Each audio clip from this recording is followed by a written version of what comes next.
త్రిదశ rice అన్నింటికీ దగ్గరగా మీ మనసుకి మరింత దగ్గరగా Tridasha rice where life shines. Hayath Nagar road cross చేస్తున్నటువంటి సమయంలో తండ్రి కూతుర్ని ఓవర్ స్పీడ్ వస్తున్నటువంటి కారు ఢీకొడితే ఐశ్వర్య చనిపోయింది. తండ్రికి కాలు విరిగిపోవడంతో నిన్న సర్జరీ చేశారు. ఈరోజు తండ్రికి చివరి చూపుగా చూయించేందుకు శ్మశాన వాటికి అంబులెన్స్లో తండ్రిని తీసుకువచ్చాడు. ఏ తండ్రికి కూడా ఇలాంటి కష్టం రాకూడదు. ఆ కూతుర్ని చూసుకునేందుకు అంబులెన్స్లో నుంచి కిందకి తీసుకొచ్చేటప్పుడు కూడా చివరిసారిగా తన కూతుర్ని ఇలా తాకడానికి ఇద్దరి డాక్టర్ల సహాయంతో ఆ స్ట్రెచ్చర్ మీదనే ఆ కూతురిని తాకాడు. కానీ ఆయన కన్నీరు మున్నీరు అవుతున్నారు కుటుంబ సభ్యులంతా కూడా.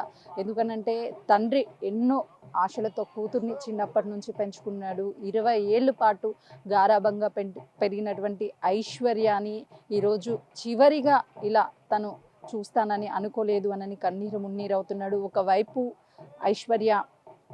ఐశ్వర్య డెడ్ బాడీ ఉంటే మరోవైపు అంబులెన్స్లోనే తండ్రి పాండు నడవలేనటువంటి స్థితిలో కనీసం కూర్చొని తన కూతుర్ని చివరిగా చూసుకోలేనటువంటి పరిస్థితిలో పాండు ఉండడంతో కుటుంబం కాదు ప్రతి ఒక్కరిని కూడా ఈ విషయం కదిలిస్తుంది. ఏ కుటుంబానికి ఇలాంటి కష్టం రాకూడదు. ఎందుకంటే ఇప్పుడు ఎక్కడెక్కడి నుంచో వచ్చి ఐశ్వర్యాన్ని చివరి చూపు చూసేందుకు తన ఫ్రెండ్స్ ఫ్యామిలీ అంతా కూడా వచ్చారు. కానీ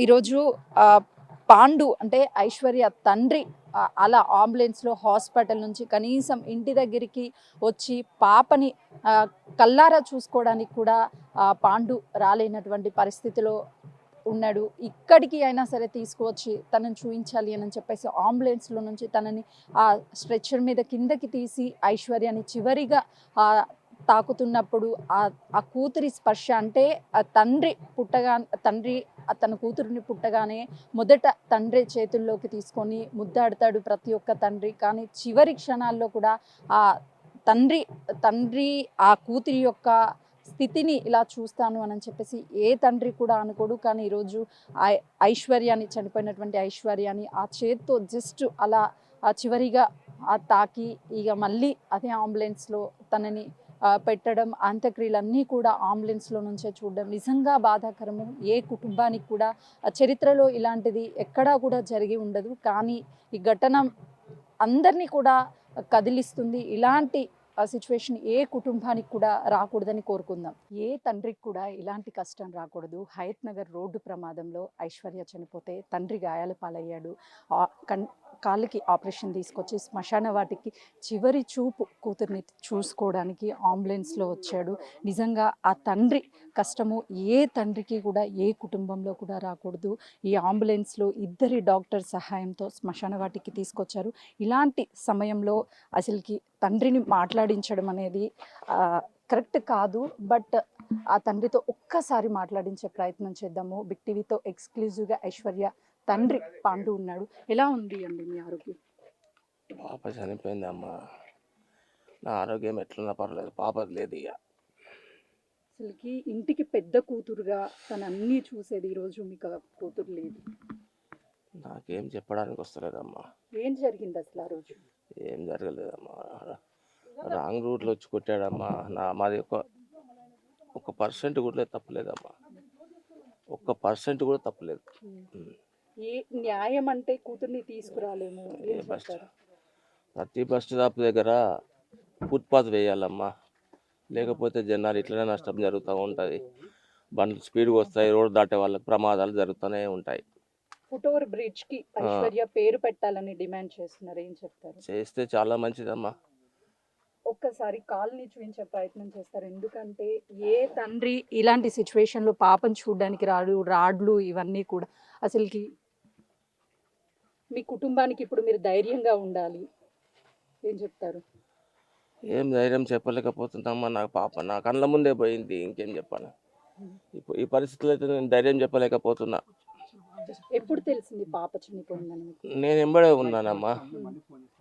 నేను స్కూల్లోనే ఉన్నా, పాపను చూసా.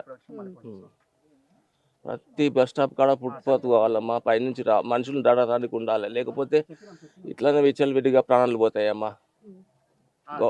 ప్రభుత్వం కూడా పట్టించుకొని ప్రతి స్టాప్ దగ్గర ఉండాలి నేను కోరుకుంటున్నాను. మీరు ఏ టైంకి రోడ్ క్రాస్ చేస్తున్నారు? 7 అమ్మా. ఎవరు వచ్చారు అంటే కారు ఓవర్ స్పీడ్ ఏమన్నా ఉందా?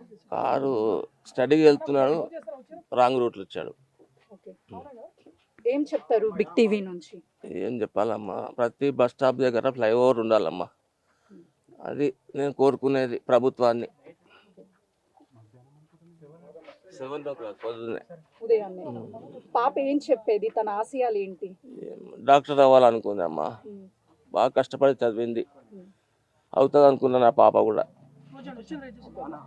ప్రస్తుతానికి చూడొచ్చు ఐశ్వర్య తండ్రి పాండు మాట్లాడలేని సిచ్యువేషన్లో ఉన్నాడు. ప్రతి బస్ స్టాండ్ వద్ద ఫుట్ ఓవర్ బ్రిడ్జ్ని ఏర్పాటు చేయాలి, మరొక్కరికి ఇలాంటిది జరగవద్దు, నా పాప కోల్పోయాను, ఇక నా పాప నా కళ్ళ ముందే ఆ రోజు మొత్తం ఎగిరి పడిపోయింది అని చెప్తున్నారు. ఇలాంటి పరిస్థితి అనేది చివరి చూపు చూసుకోలేనేమోనని చెప్పేసి ఆ తండ్రి భయపడ్డాడు. కానీ ఇలా అంబులెన్స్లో 2 డాక్టర్ల సహాయంతో నడవలేనటువంటి స్థితి ఉన్నప్పటికీ కూడా ఆఖరి చూపుని చూసుకునేందుకైతే మాత్రము శ్మశాన వాటికి చేరుకున్నాడు.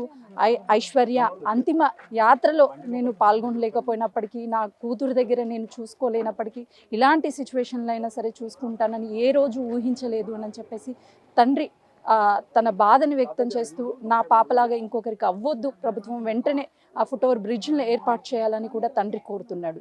కెమెరామెన్ శ్రీకాంత్తో సుజాత, హయత్ నగర్.